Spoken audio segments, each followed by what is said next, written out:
राधे राधे आप लोग सभी को। आज मैं फिर से आप लोगों के लिए एक शानदार ज़बरदस्त कहानी लेकर आ गया हूँ। तो चलिए बिना देर किए हुए कहानी को सुनते हैं और समझते हैं। ये कहानी है एक राजा और एक मछुआरे की। एक राज्य था जहाँ के राजा बड़ा ही धार्मिक थे और वो मछलियाँ पोसा करते थे। उनकी एक तालाब थी जिसमें उन्होंने बहुत सारी मछलियाँ डाल रखी थी और उन्होंने ये ऐलान करके रखा था कि अगर कोई उन मछलियों को पकड़ता हुआ पकड़ा जाता है तो उसे मृत्यु दंड मिलेगी। अब ये ऐलान था राजा का, तो कोई डर से भय से वहाँ पर जाते भी नहीं थे। अब दिन बीतते गए। वहाँ पर एक मछुआरा आया जो कि बड़ा ही दिन का भूखा था, उसके परिवार भूखे थे और वो सोचने लगा कि यहाँ पर तो राजा ऐसा ऐलान करके रखा है तो कोई तो सैनिक आएगा नहीं, कोई लोग यहाँ पे आएंगे नहीं क्योंकि राजा का ऐलान है, और अगर आएंगे तो फिर मैं बचूंगा नहीं, मेरा मृत्यु भी तय है। तो क्यों नहीं, मैं ऐसे भी मरूंगा तो फिर मैं एक बार मछलियाँ को पकड़ने का ही प्रयास करता हूँ। उसने अपनी जाल निकाली और उस तालाब में दे डाली। अब तालाब में जो कि मछलियाँ ढेर सारी थी, उसके जाल में बहुत सारी मछली फंस गई। अभी बस वो जाल को निकालने ही वाला था, इतने में ही उसने घोड़ा का आवाज़ सुना, उसके कानों में गया। वो मुड़कर देखा तो राजा और कुछ उसके सैनिक वहाँ से गुजर रहे थे। वो लोग कहीं भ्रमण के लिए जा रहे थे उसी मार्ग से। तो वो देखा तो उसका तो हक्का बक्का गुल हो गया। अब तो आज मेरी मृत्यु निश्चित है।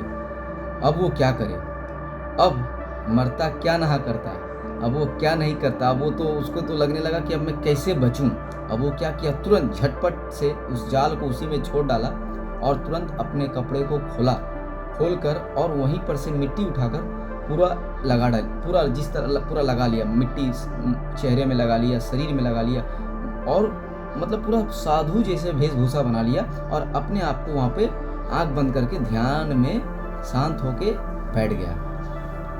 अब राजा देखता है, दूर से उसे दिखाई देता है कि उसे लगता है ओ अच्छा, ये कोई साधु महात्मा है जो कि अपने तपस्या में लीन है। वो दूर ही घोड़े को रखता है और धीरे धीरे उसके तरफ में आता है, उस मछुआरे के तरफ में आता है।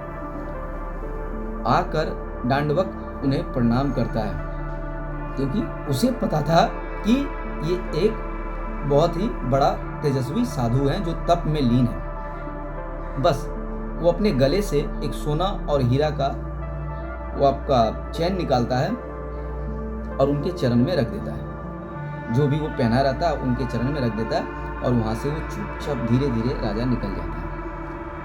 अब राजा का घोड़ा का फिर से आवाज़ सुनने के बाद वो धीरे से मछुआरा अपना आँख खोलकर देखता है कि गया कि नहीं राजा और उसके सैनिक। तो देखता है कि वो लोग चले गए और फिर वो जब अपने पैर की तरफ देखता है तो वहाँ पर सोना और हीरा का वहाँ पर माला पड़ा हुआ था जो कि राजा का था। वो ये देख बड़ा आश्चर्य होता है और वो मन ही मन ये सोचने लगता है कि देखो, मैंने बस थोड़ा सा नाटक किया था साधु होने का, तो मुझे प्रभु ने क्या से क्या दिला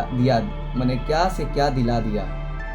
अगर मैं असली में ही अगर उनका मैं भक्त बन जाऊं तो मेरी जीवन ही बदल जाएगी, मेरी दिशा ही बदल जाएगी, मेरे तो भाग्य ही खुल जाएंगे।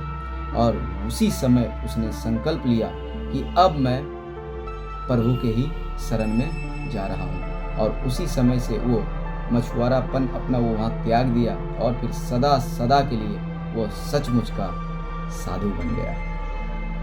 देखिए, कहानी बहुत छोटी है लेकिन बहुत मोरलफुल है। यानी इस कहानी से मोरल हम लोग ये सीखते हैं कि नकली से भी अगर भक्ति प्रभु का किया जाए ना तो प्रभु से अपना असली भक्त कभी ना कभी बना ही लेते हैं, कृपया करके। धन्यवाद। जब तक के लिए आप अच्छे रहिए, स्वस्थ रहिए, मुस्कुराते रहिए। उम्मीद करता हूँ कहानी आपको अच्छी लगी होगी।